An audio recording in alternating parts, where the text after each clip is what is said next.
তো hello' 75 family day 60 আৰু হাতত 15টামান দিন আছে কমপ্লিট হ'ব। মেইনটেইন কৰিছোঁ যেনে তেনে, আৰু কেতিয়াবা কিবা কিবি অলপ গড়বড় হৈ যায়, হ'লেও মেইনটেইন কৰিব চেষ্টা কৰোঁ। আগবেলা পাছবেলা ৱৰ্কআউট, ডাইট উইথ ৱাটাৰ, লগতে পঢ়া। এতিয়া মই আহিছোঁ জয়সাগৰ ফিল্ড ষ্টেডিয়াম, আৰু ইয়াত ৰানিং কৰিব আহিলোঁ। দেৰি হ'লে দৰবাৰত দৌৰিব অসুবিধা বা ইমান এক্সপিৰিয়েঞ্চ নাই, গতিকে ইয়ালৈ আহিছোঁ আৰু দৌৰিম। লগতে আহিব, এইটোকে ৱেইট কৰিম ইয়াতে কণ্টেক্ট। পাছৰখিনি যিটো ৱৰ্কআউট এইটো হৈ আছোগৈ, তাৰপাছত অকণ ৰেষ্ট লওঁ ইয়াতে। চলো।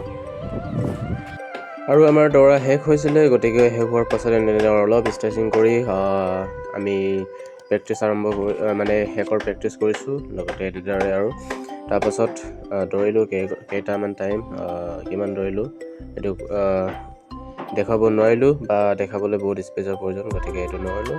গতিকে এনেদৰে আমি প্ৰেক্টিছ কৰা ষ্টাৰ্ট কৰিলোঁ, আৰু এনেদৰে লাগি থাকোঁ।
আৰু এইকেইদিন ৰাতি বহুত বৰষুণ দি আছিলে, গতিকে মই বাহিৰলৈ নগ'লোঁ, ৰুমতে ৱৰ্কআউট কৰিব ষ্টাৰ্ট কৰিলোঁ। ৰুম বুলি ক'লে বা গড় বুলি ক'লে আপাৰবাদী হ'ব, আৰু ক'তনো এনেদৰে ডাঙৰ জিম নাই, ডাম্বেল 2টা আছে, আৰু এইটোকে বাৰবেল কৰিও প্ৰেক্টিছ কৰিব পাৰি, হ'লেও এইটো ইজি হয় যে আপাৰবাদী ৱৰ্কআউট, গতিকে এইটোকে কৰি আছোঁ।